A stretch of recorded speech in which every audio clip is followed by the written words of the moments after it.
Assalamualaikum warahmatullahi wabarakatuh. Innal hamdalillah nahmaduhu wa nasta'inuhu wa nastaghfiruh wa na'udzu billahi min shururi anfusina wa sayyiati a'malina. May yahdihillahu fala mudilla lahu wa may yudlil fala hadiya lahu. Asyhadu an la ilaha illallah wahdahu la syarika lah wa asyhadu anna Muhammadan abduhu wa rasuluhu la nabiyya ba'dah. Allahumma salli wa sallim wa barik ala nabiyyina Muhammadin wa ala alihi wa ashabihi ajma'in wa man tabi'ahum bi ihsanin ila yaumiddin.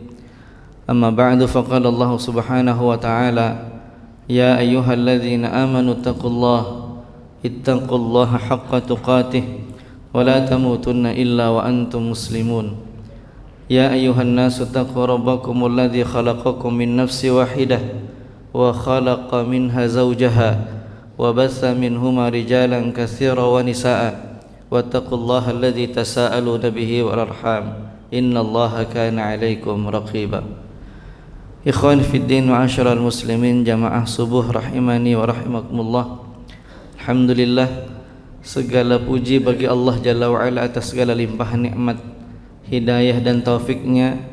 Sehat wal afiat Allah karuniakan pada kita tanpa kurang satu apapun, sehingga pagi ini Allah izinkan kita kembali berkumpul dalam kumpulan yang mulia, di tempat yang mulia, di hari yang mulia, di bulan yang mulia, dan insyaallah kita berkumpul duduk bersama dan orang-orang yang dimuliakan Allah Subhanahu wa taala. Dan kita doakan kepada siapapun yang hari ini sedang Allah uji dengan berbagai ujian. Yang sakit semoga Allah sembuhkan, yang sekarang sedang diuji dengan ujian banjir di wilayah Pemurus di Masjid Al-Muslimun itu sampai jam siang kemarin masih menggenang ya. Dan kemarin petang ketika kami akan ke Banjarbaru itu macet. Jam 6 itu macet ulun kira karena libur panjang. Ternyata karena di wilayah Par 6 sampai arah Gambut itu sebelah kiri tergenang ya, cukup dalam. Mungkin di dalam-dalam bisa lebih dalam gitu, di bagian dalam. Jadi kita doakan semoga Allah segera angkat musibah ini. Allahumma ajirna wa ajirhum fi musibatina wa musibatihim wa akhlufhum wa akhlufna khairan minha. Semoga Allah berikan pahala atas kesabaran dari ujian yang Allah timpakan, dan semoga Allah gantikan dengan yang lebih baik. Salawat dan salam semoga senantiasa tercurahkan kepada Nabi kita Muhammad sallallahu alaihi wasallam, pada keluarga beliau, sahabat dan segenap pengikut yang istiqamah hingga akhir zaman. Bapak Ibu hadirin jamaah yang mulia, kita sudah ada di bulan Rajab mendekat akhir. Ini menunjukkan semakin dekat kita dengan Ramadan. Dan sebagaimana kita maklum bahwa Rajab adalah satu di antara 4 bulan yang mulia, maka inilah momentum kita untuk terus menambah investasi kebaikan kita di sisi Allah Jalla wa'ala. Ketika Allah hadirkan kita, berikan kesempatan di momen-momen di mana hal itu merupakan sebuah keistimewaan, entah tempatnya, entah harinya, entah bulannya, apapun itu, ketika Allah hadirkan kita di waktu itu, di tempat itu, maka inilah kesempatan terbaik kita untuk menambah kebaikan. Sebab tidak cukup amal saleh standar yang kita lakukan untuk bisa membeli tiket surganya Allah Jalla wa'ala, melainkan kita terus berupaya dengan segala apa yang kita bisa lakukan untuk menabung kebaikan, karena perjalanan kita begitu sangat panjang. Perjalanan kita di alam barzakh sampai kemudian sampai pada saat perhitungan membutuhkan amal yang tidak sedikit. Karena itulah kita ketika dihadirkan di bulan yang penuh dengan kebaikan, ulama sepakat bulan-bulan haram adalah bulan dilipat gandakannya kebaikan melebihi daripada amal yang dilakukan di bulan selain haram. Maka ini kesempatan buat kita untuk memperbanyak amal saleh di dalamnya. Sekaligus pula Rajab sebagaimana Beberapa salaful ummah menyebutkan dalam berbagai doanya, meskipun sebahagian juga akan mengatakan ini khalfu, ini menyelisihi kebiasaan salaful ummah, karena kebiasaan salaful ummah itu adalah setengah tahun setelah Ramadan mereka berdoa agar amal mereka diterima selama Ramadan, dan setengah tahun kemudian mereka penuh berdoa agar Allah sampaikan mereka kembali di bulan Ramadan. Tetapi ala kulli hal, kalaupun kita tidak sempat 6 bulan yang lalu atau 4 bulan yang lalu untuk berdoa agar Allah sampaikan kita di bulan Ramadan, maka di antara salaful ummah ada juga yang berdoa Allahumma atau barikillahu balana fi Rajabi wa Sya'ban wa ballighna Ramadan. Ini tidak disandarkan kepada Nabi, tetapi disandarkan kepada apa yang menjadi tradisi generasi salaf. Adalah mereka membaca semoga Allah memberikan keberkahan di bulan Rajab dan Sya'ban, dan semoga Allah sampaikan kita kelak di bulan Ramadan. Karena itulah ketika kita sudah mendengar kata Rajab, ini Rajab kan memang di antara bulan yang punya hal-hal yang istimewa. Dia punya catatan emas sejarah dalam kilas panjang kehidupan kaum muslimin, mulai dari catatan-catatan kemenangan yang bertumpuk di bulan Rajab, sehingga sering disebutkan Rajab adalah bulan kebangkitan dan sekaligus kemenangan kaum muslimin. Bulan kemenangan kaum muslimin sering diidentikan dengan bulan Rajab karena ada banyak peristiwa kemenangan yang terjadi di bulan Rajab, mulai dari peristiwa Isra Mi'raj itu sendiri. Meskipun kemarin dalam khutbah di Nabawi, Isra Mi'raj itu tidak bisa dipastikan terjadi di bulan Rajab gitu ya. Hanya dipastikan peristiwanya, tapi tidak ada yang bisa memastikan kapan waktunya. Tapi kalau dalam kajian tarikh, maka beberapa ulama tarikh itu sepakat terjadinya di bulan Rajab, tapi berbeda di tahunnya. Ada yang menyebutkan tahun ke-8, ada yang menyebutkan tahun ke-9, ada yang menyebutkan tahun 10 kenabian. Tapi yang mendekati itu, ya, yang mendekati, yang lebih dekat dengan kebenaran, wallahu a'lam bishawab, adalah yang 10 kenabian.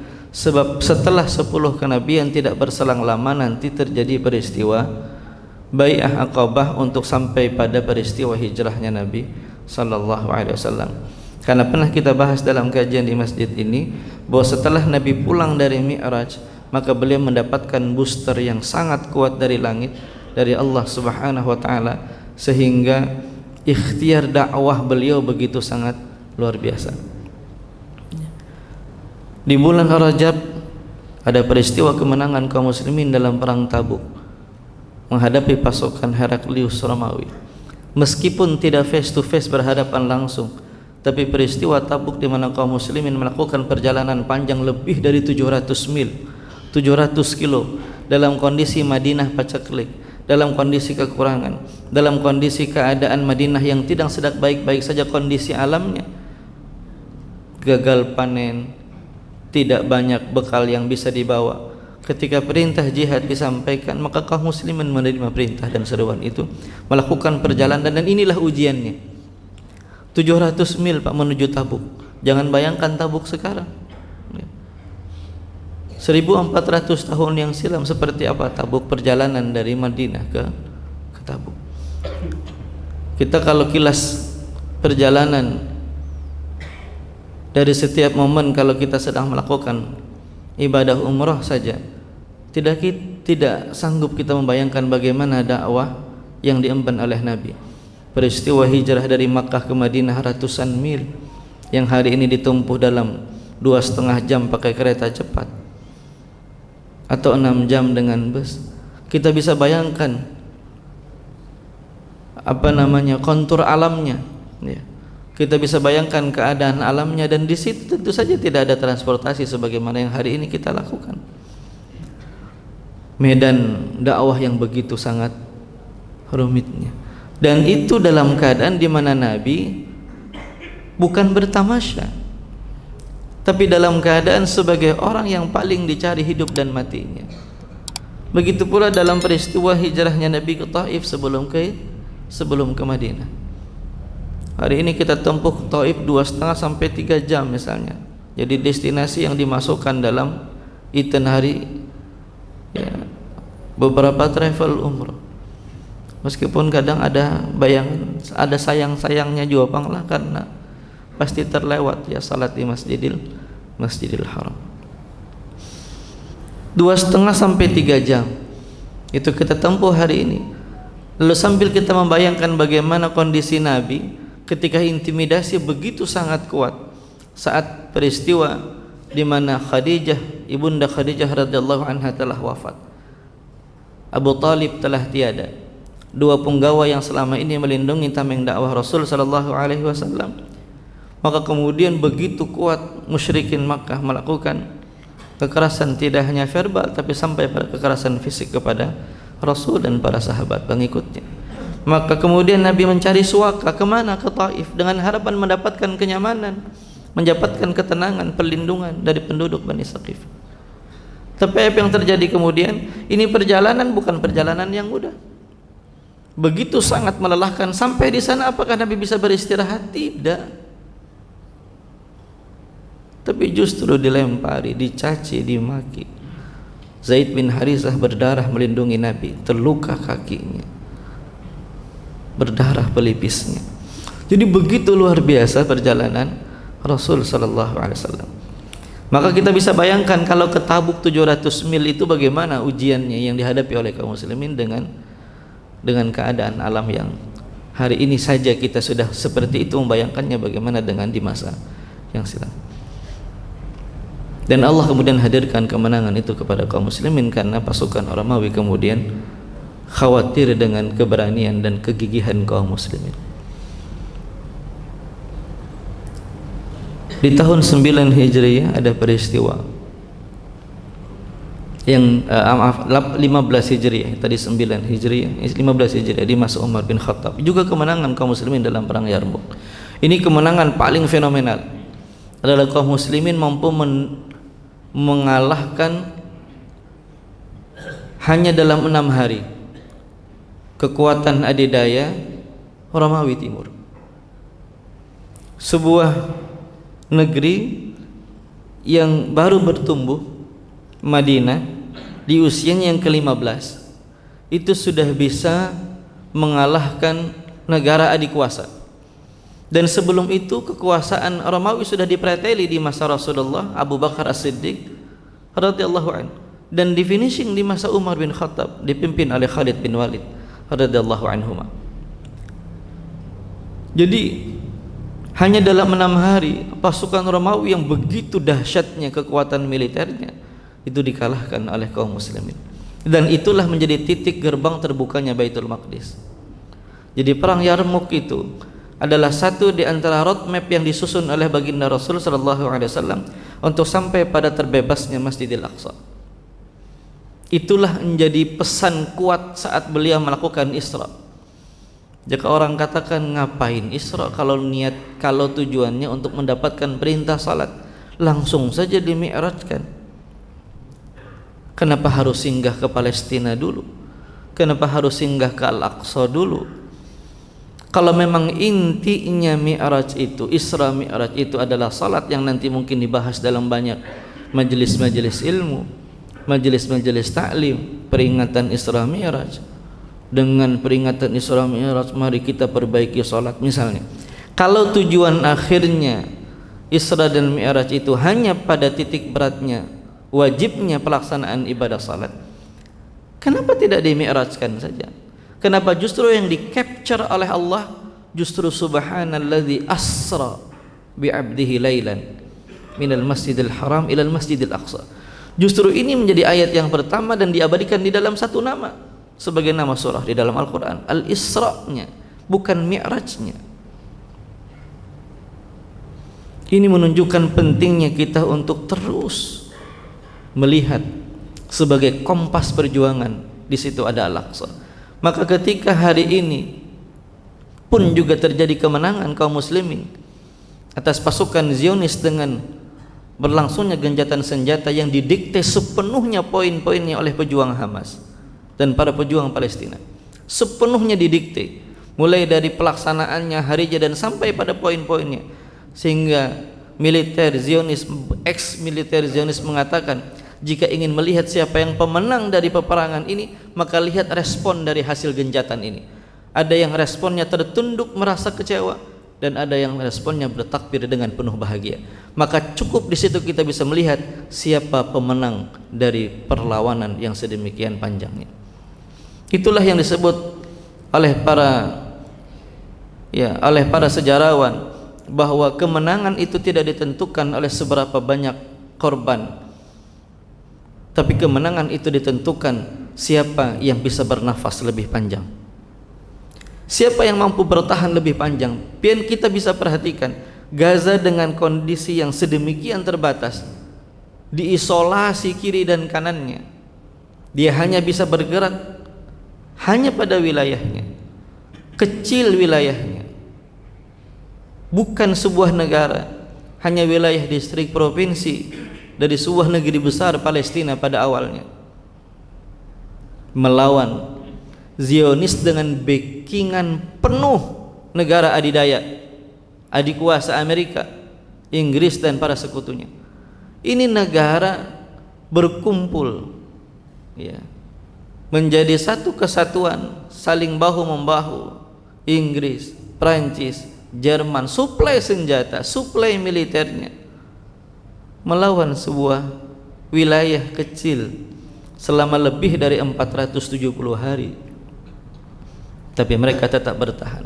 Saking menunjukkan kebertahanan mereka adalah ketika Ustadz Budi Ansari mengcapture bagaimana saat penyerahan tawanan diserahkan dengan konvoi mobil yang begitu masih mulusnya, seolah tidak terkena debu, yang ingin menunjukkan sebagai bentuk komunikasi dunia bahwa lihat, kami bisa menyimpan mobil-mobil ini di tempat yang bahkan kalian tidak pernah bisa menjamahnya.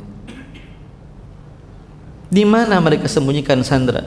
Sandera itu pun diberikan oleh foto-foto mereka, seolah-olah ingin memberikan sinyal bahwa saat disandera dan setelah dikembalikan, wajah mereka tidak pernah ada perubahannya, tidak ada lebam wajah mereka, tidak ada bekas siksaan yang menimpa mereka, dan bahkan kondisi mereka sehat dan baik-baik saja saat mereka datang dan kembali dalam kondisi yang sehat, tanpa ada kurang, bahkan tidak tampak kurus sebagaimana kaum muslimin yang ditawan di Zionis. Jadi ini memberikan efek komunikasi yang begitu besar, bahwa kalian sebetulnya betul-betul tidak berdaya menghadapi seluruh pasukan Gaza. Dari sini memang kita bisa melihat, kita belajar betul ketika kita terus memperhatikan Gaza ini, Bapak Ibu jamaah rahimakumullah. Dari sini kita bisa melihat fakta demi fakta yang mencengangkan dan terus menjadi memori kuat untuk kita sampaikan kepada generasi anak-anak kita, bahwa ada sekelompok pasukan yang bahkan mampu mengalahkan sekian batalion jumlahnya. Dari sini kita bisa belajar bagaimana melihat seorang ibu-ibu yang begitu sangat kuat melahirkan anak-anak hebat dengan sedikit anestesi yang mereka bisa dapatkan. Dari sini kita bisa melihat bagaimana seorang pejuang, bahkan komandannya, berperang sampai pada titik darah penghabisan. Ia tidak bersembunyi di balik layar.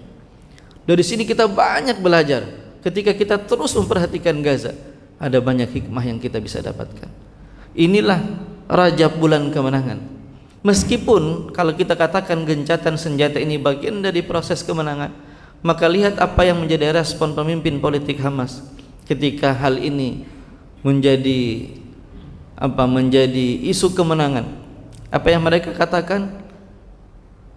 Gencatan senjata hanyalah rehat sesaat bagi para pejuang, sebab kompas kami tetap menunjukkan Al-Aqsa masih tertawan.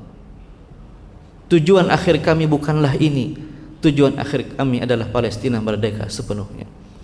Maka jamaah rahimakumullah, hari ini memang terjadi gencatan senjata, tapi gencatan senjata itu hanya berlaku bagi para pejuang di medan laga, bukan buat kita.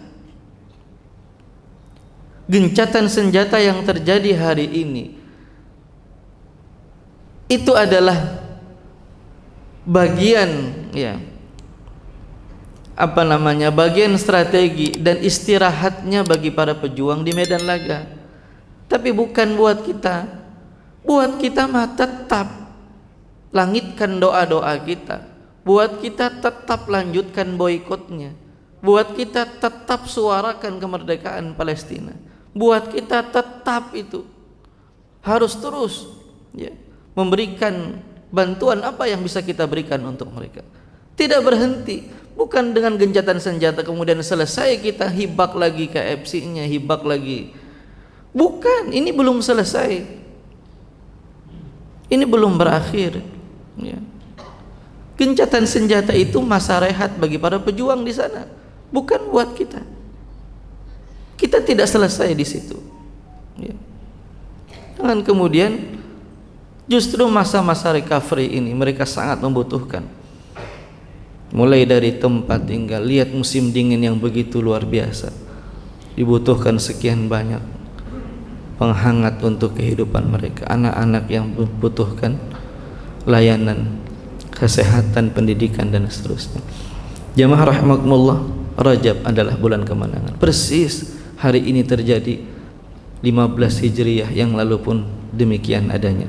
Ketika Umar bin Khattab diserahkan kunci oleh pendeta Sopronus gerbang Baitul Maqdis, dipimpin oleh Komandan Abu Ubaidah Al-Jarrah, yang hari ini pun ketika gencatan senjata terjadi kita kembali mendengar suara Abu Ubaidah setelah ratusan hari suaranya tidak terdengar. Setelah ratusan hari kita tidak mendengar, maka kembali ia tampil meski agak sedikit lebih kurus dari sebelumnya, tapi dengan suara yang khas dan yang sama.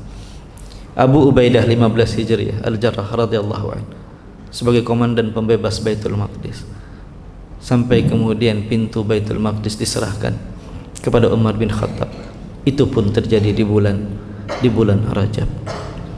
Suatu ketika setelah masuk Umar bin Khattab, terus menerus Palestina dan wilayah sekitarnya yang penuh dengan keberkahan itu diayomi, dilindungi oleh kaum muslimin.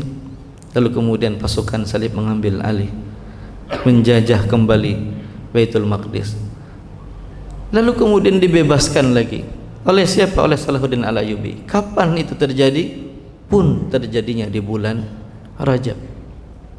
Terjadi di bulan Rajab saat Salahuddin Al-Ayyubi membebaskan Baitul Maqdis setelah ikhtiar panjang generasi sebelumnya, Imam Al-Ghazali, Nuruddin Zanki, Imanuddin Zanki, sampai kepada Salahuddin Al-Ayyubi. Peristiwa kemenangan demi kemenangan itulah yang menginspirasi hari ini, yang kemudian pun kita mendapatkan berita akan kemenangan itu. Bahkan bonusnya meskipun sampai sekarang belum ada politisi yang mengatakan, mungkin terlalu khawatir atau mungkin dianggap mengada-ngada ketika presiden terpilih mengatakan kita akan hanguskan ya. Ternyata mereka yang dihanguskan, kan begitu ya.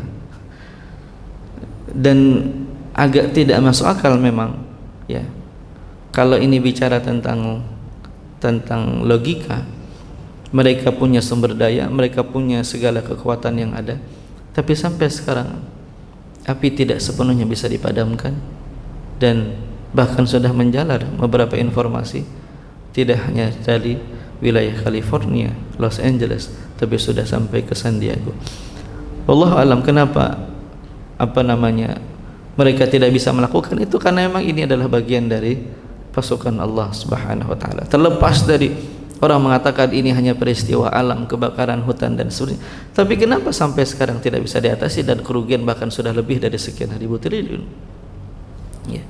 Jadi mudah bagi Allah. Ini baru satu pasukan yang bernama api, atau mungkin dua pasukan yang bernama api dan angin, belum lagi tanah, belum lagi burung, belum lagi binatang dan seterusnya ya. Sebagaimana di Palestina pun juga Allah mainkan pasukannya berupa lebah yang kemudian mengganggu pasukan Zionis beberapa waktu yang silam. Jamaah rahimakumullah, maka Rajab sekali lagi adalah bulan kemenangan sekaligus kebangkitan. Kenapa kita katakan kebangkitan? Karena di Rajab ini pula lah terjadi tinta hitam kaum muslimin. Adalah ketika runtuhnya khilafah Utsmaniyah yang terakhir. 1342 Hijriah pun terjadi di bulan Rajab. Dan ketika itu terjadi, umat ini terbelah.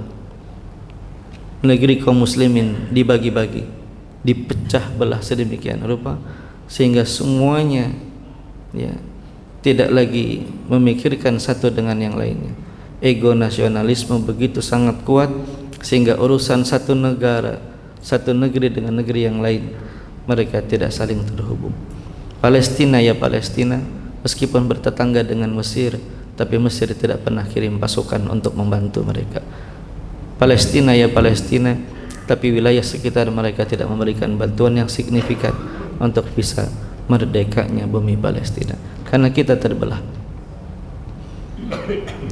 ya, kita dicaplok sedemikian. Maka pernah kita sampaikan, ya, kita baru sadar bahwa benderanya negara-negara itu kok relatif sama karena desainernya sama, orang Perancis berkebangsaan Yahudi, ya. Sehingga Palestina, Mesir, Yordan, Kuwait, Irak, Yaman itu benderanya sama, warnanya habang, hijau, putih, hirang, hanya diubah-ubah saja sedikit. Ada yang pakai segitiga, ada yang dikasih bintang. Intinya sama. Kenapa? Karena desainernya sama dan itu menunjukkan kekuasaan yang pada saat itu mereka dikuasai oleh siapa. Desainernya sama. Ya, silahkan bisa dilihat dalam sejarah bendera-bendera itu. Jadi mirip, oh iya kita nih, tabulik-bulik kayak tabolak-balik ya. Ada nang hirangnya nang di atas, ada nang hijaunya nang di tengah. Abang, kurang lebih ya. Jamaah rahimakumullah, karena itulah maka Rajab bagi kita adalah bulan untuk mengingat perjuangan kemenangan untuk dibutiri syaratnya dan kekalahan untuk kita perhatikan apa yang menjadi penyebabnya. Dan tugas kita adalah untuk terus berikhtiar menghadirkan kebangkitan dan kemenangan untuk umat ini dengan terus memperbaharui keilmuan kita. Rajab adalah bulannya untuk mempersiapkan diri menyambut Ramadan, syahrut tarbiyah, bulan pendidikan. Dan ketika kita bicara Ramadan jamaah rahimakumullah, maka tentu kita harus mempersiapkan dengan sebaik-baiknya. Persiapan keilmuan.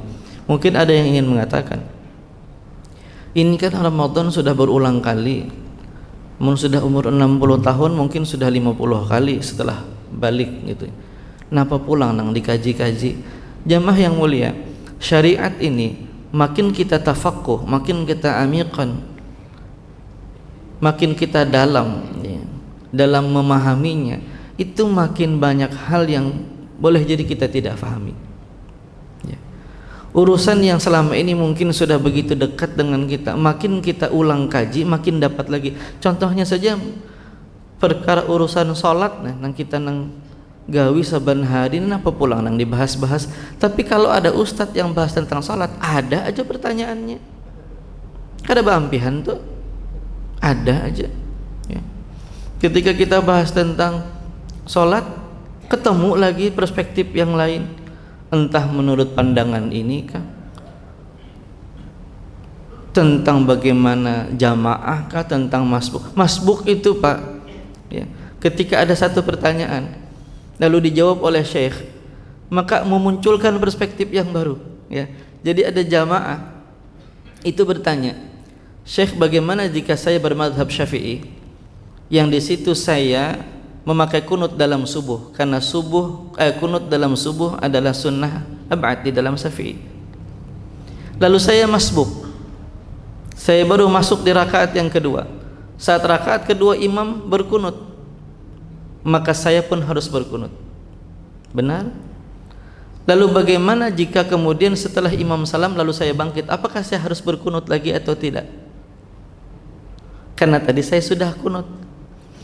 Maka jawabannya menarik ya. Jika Anda bermadhab Syafi'i, maka sebagaimana masbuknya versi Syafi'i adalah masbuknya mengikuti hadis wa ma fatakum fatimu, apa yang lewat maka sempurnakan. Berarti kalau pian masbuk, pian rakaat yang naik itu berarti adalah rakaat untuk melengkapi rakaat yang belum sempurna, berarti rakaat yang kedua. Kalau ini rakaat yang kedua berarti pian harus kunut, karena inilah rakaat yang terakhir. Tapi kalau pian mengikuti versinya Hanafi pakai hadis wa ma fatakum faqdu, apa-apa yang terlewat maka qadha. Maka kalau versinya Imam Hanafi, yang kita bangun itu bukan rakaat kedua, melainkan rakaat pertama, karena yang tertinggal adalah rakaat yang pertama. Itu rakaat qadha. Kalau rakaat qadha, maka yang harus dilakukan adalah pada saat masbuk rakaat pertama tertinggal, berarti rakaat pertama pian harus iftitah. Dan yang kedua tidak harus kunut, karena kunut hanya di rakaat yang terakhir, sedangkan pian mengqadha rakaat yang pertama. Jadi kita asik juga mengkaji fikih ini. Nah, jadi kalau kita salat maghrib 3 rakaat, dapat rakaat kedua, tertinggal rakaat yang pertama, kita masbuk itu naik itu, ini rakaat yang ketiga atau qadha rakaat yang pertama, Pak? Kalau qadha rakaat yang pertama, maka kita baca iftitah dan sampai surah. Tapi kalau itu menyempurnakan rakaat tersisa, berarti itu rakaat yang ketiga, maka cukup dengan membaca surah tanpa iftitah. Loh, ini kan urusan yang saban hari kita lakukan, tapi kok dapat lagi perspektif yang baru. Jadi makin dalam kita kaji syariat, Pak, makin jauh kita dari merasa tahu. Ya. Itu belum lagi urusan takbirnya, ya. Urusan niat apalagi, ya. Beberapa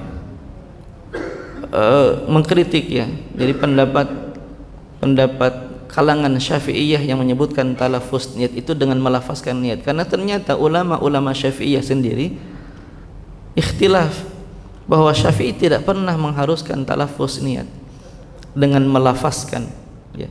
Karena itu mengubah bentuk niat dari amalan hati ke amalan lisan, dan seterusnya, ya, sampai nanti urusan yang ibu-ibu, ya. Ibu-ibu itu kalau dapat haid jam zuhur 12.30, jam 12.40 haid, belum sholat. Oh, ujar kalangan yang satu, berarti nanti kalau dia sudah bersih, dia qadha sholat zuhur. Kenapa? Karena 12.30 sampai waktu zuhur ada wajib kena dia, tapi tidak sholat, dia menunda 10 menit, berarti dia harus qadha itu sholat zuhur saat dia bersih, karena sudah kena kewajiban sholat. Yang satu lagi mengatakan tidak, karena Ibunda Aisyah radhiyallahu anha dalam hadis mauquf yang marfu' disebutkan, nahnu nu'mar biqada'i shaum wa la nu'mar biqada'i shalah. Kami diperintahkan mengqadha puasa, tapi tidak disuruh mengqadha salat. Nah, loh, yang mana ini? Itu baru urusan yang selama ini sudah kita lakukan berulang, ya. Berulang. Sampai ada yang mengatakan, apakah perbedaan antara aurat laki-laki saat salat dengan aurat laki-laki di luar salat, atau aurat perempuan saat salat dengan aurat perempuan di luar salat? Apakah berbeda? Itu dibahas, Pak, kalau kita baru bicara tentang syarat, ya. Oh, perempuan itu kalau syarat salatnya itu harus menutup seluruh tubuh kecuali wajah dan telapak tangannya. Tapi kalau di luar, ya, ketemu laki-laki ajnabi, maka perempuan itu auratnya adalah seluruh tubuhnya. Ini versinya Syafi'i, makanya dalam versi Syafi'i wajib pakai cadar. Gitu. Tapi kalau di dalam salat berbeda auratnya. Oh, jadi kita adakah perbedaan aurat di dalam dan di luar salatnya? Salahnya ada. Ah, begitu. Ada menurut beberapa versi tertentu. Dan kita tentu saja kalau memang di Muhammadiyah misalnya, maka rujukannya adalah tarjih. Termasuk ini nih, dagu nih. Kan jadi bahasan dulu tuh dalam beberapa kajian Aisyah tuh. Ini yang di bawah dagu ini Ustaz masuk aurat kah kadakah? Sehingga kalau pakai mukena tuh harus sampai dikapit di sini kah atau boleh tak sini kah? Hai, itu paling dibahas. Ya. Ini urusan yang tiap hari. Termasuk nanti urusan saum. Ya. Kita selama puasa aman-aman saja. Ketika mau masuk puasa garing, pertanyaannya, Ustaz bolehkah puasa itu disuntik?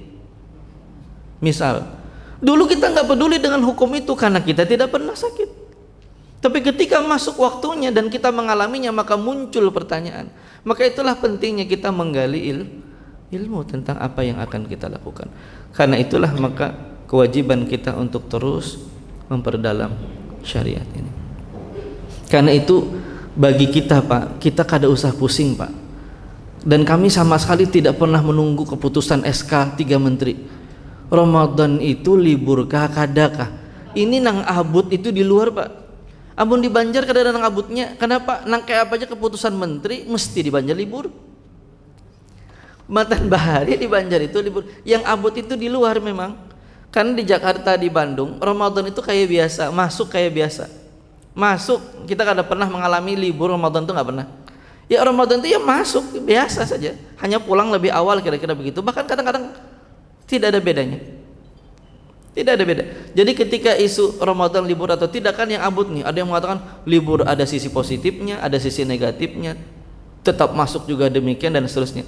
Namun kita di Banjar polemik itu tidak akan terjadi. Kenapa? Umuran kita ini bulan puasa mesti libur. Dan yang kedua, ini cacatnya pemikiran kita. Seolah-olah libur sekolah itu adalah libur. Padahal yang paling utama itu adalah pendidikan. Pendidikan tidak boleh libur. Sekolah boleh libur, tapi pendidikan tidak boleh libur. Karena ia long life education. Ia tulal hayah. Ia tidak boleh berhenti. Dan kita terjebak dengan sekolahisme. Seolah-olah kalau kada sekolah, kada terdidik. Seolah-olah kalau kada sekolah, kada belajar. Kita terjebak pada space, pada tempat. Bagi kita, libur atau tidak sekolah itu belajar harus. Di mana ia, dimanapun termasuk di majelis ilmu seperti subuh ini. Ini bagian dari ta'lim. Ini bagian dari proses belajar. Di masa Rasulullah nggak ada sekolah. Apakah sahabat tidak terdidik? Sangat terdidik. Bahkan beberapa majelis kita ketika membahas tentang hadis Ibnu Umar tentang al-muslim kan nakhlah, lihat bagaimana adabnya Ibnu Umar ya. Bagaimana etikanya Ibnu Umar ketika ia mengetahui akan satu jawaban yang ditanyakan oleh Nabi, tapi sahabat yang lain diam. Wala Abu Bakrin wala Umar, tidak pula Abu Bakar dan tidak pula Umar untuk menjawab jawaban dari pertanyaan Nabi. Ketika itu kata Ibnu Umar, aku menahan diriku. Fasakattu, maka aku pun diam. Padahal aku tahu jawabannya. Pertanyaan Nabi itu aku tahu jawabannya. Tapi aku tidak melihat Abu Bakar dan Umar bicara. Dan begitu pula asnan qaum, orang-orang yang sudah levelnya senior, tidak ada yang bicara. Maka aku, kata Ibnu Umar, fastahyaitu wasakattu. Aku malu untuk wani-wani bapander dan aku pun memilih diam. Dan ini menjadi bagian dari etika. Meski demikian, kata Ibnu Umar, ketika aku ceritakan itu kepada Umar, lau kunta, ya, apa seandainya engkau menjawab saat itu, ahabu minni min kada wa kada, maka aku lebih senang. Nak, tadi jadi Ibnu Umar, wahai abah, ulun tadi tahu jawabannya. Waqa'a fi nafsi annaha nakhlah. Terbersit dalam hatiku bahwa jawaban nang takwanan Nabi itu adalah pohon kurma. Tapi aku diam. Ujar Umar, kenapa jadi berdiam? Karena ulun melihat pian berdiaman. Maka apa kata Umar bin Khattab? Seandainya engkau mengatakan itu, maka itu lebih aku sukai daripada pian berkesah-kesah wahini. Gitu. Artinya orang tua itu pengen anaknya berprestasi. Adalah fitrah bagi seorang ayah kalau melihat anaknya bisa melakukan hal yang positif. Hadanallahu wa iyyakum ajma'in wal afu minkum. Mudah-mudahan renungan ini bisa membuat kebaikan buat kita semua dan semoga kita bisa lebih mempersiapkan Ramadan yang insyaallah akan kita hadapi, dan semoga Allah sampaikan kita di dalamnya. Semoga Allah menerima semua amal saleh kita di bulan Rajab, melipat gandakan pahalanya. Allah ampuni segala dosa dan keikhlafan kita, dan Allah sampaikan kita di bulan Ramadan yang mulia. Subhanakallahumma bihamdika asyhadu an la ilaha illa anta astaghfiruka wa atubu ilaik. Wa sallallahu ala nabiyyina Muhammadin wa ala alihi wasahbihi wasallam. Walhamdulillahi rabbil alamin. Assalamualaikum warahmatullahi wabarakatuh.